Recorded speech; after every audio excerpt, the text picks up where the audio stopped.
one of my concerns, again, also looking at this from the outside, has been ever since we drew the lines that separated in the military combatant commands, India from Pakistan, where CENTCOM, the Central Command, ends and the Pacific Command begins, has always been to think of India in terms of China, India in terms of the Pacific, whereas this construct also requires us to think about India, in fact, as a player and force in the Gulf, in the Levant, in East Africa, and not as a sideshow, but as a strategic imperative for them. Do you see, from what you're hearing from your perch, that this concept is gaining greater traction and that people are willing in the policy world to work through the stovepipes that traditionally have segmented these different parts of the world? That's a very, very tough question. One of the hardest questions I got recently. So a few weeks ago, I think late in July, we had a dialogue, a trilateral dialogue between India, the UAE, and France. So it's nothing really beyond that. Diplomats from these three nations are discussing in a trilateral format.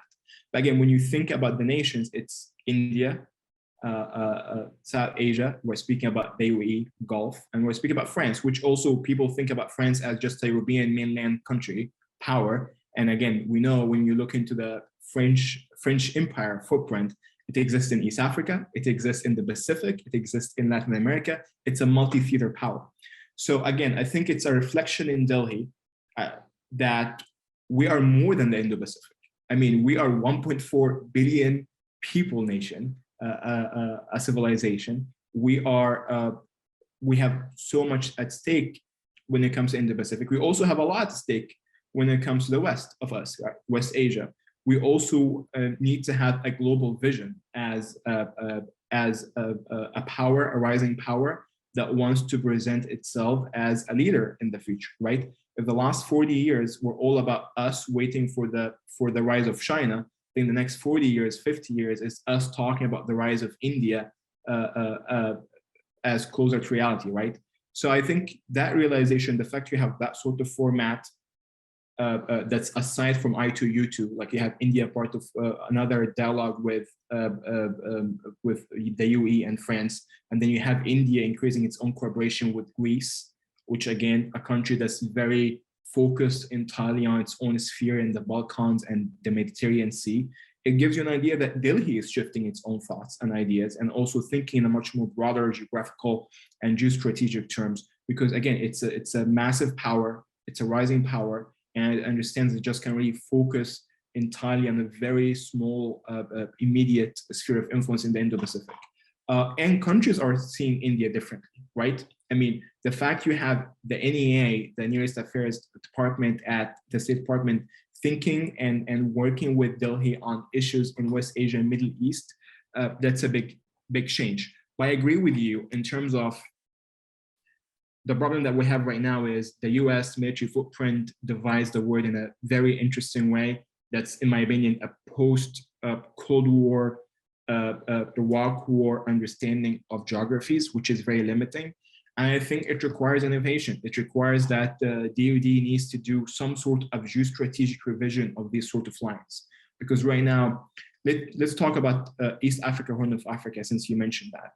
The biggest players in this region are Gulf nations. That's it. That's all what you need. From a financial, economic, geopolitical, security standpoint, these are the most influential powers that exist in East Africa. I mean, let's talk about the civil war in Ethiopia and the role of Turkey, UAE, and Iran in that kind of region. So literally East Africa and Horn of Africa,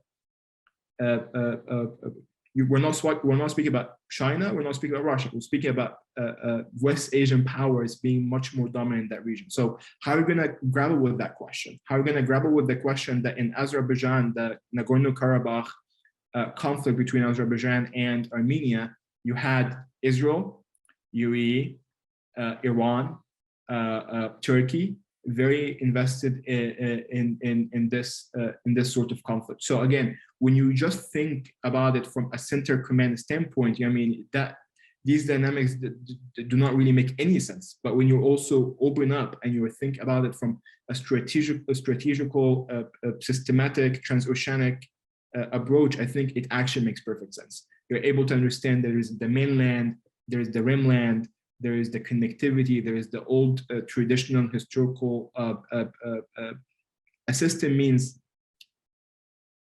waves of conflicts and collaboration at the same time. So when you think about system from conflict and peace standpoint, that all of that makes sense. And the US military footprint doesn't reflect that understanding.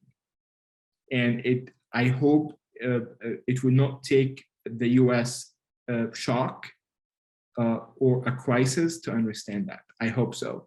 And the problem in Washington is there's very limited strategic bandwidth to think beyond the immediate threat, right? Let's be frank, here in Washington, Ukraine took all the air from the room. And then when we had the Pelosi visit Taiwan, it's basically war in Taiwan. We didn't even hear any sort of discussions about the Balkan situation. I don't remember hearing or reading that much about the Nagorno-Karabakh situation in the last few weeks. We just didn't, right? Because we don't really have the strategic bandwidth to think beyond the big strategic threats, which I'm not saying is wrong, but I'm just saying we here in Washington, people only respond to crisis, do not really think in a strategic 10, 20, 30-year approach, which also terrifying to some extent.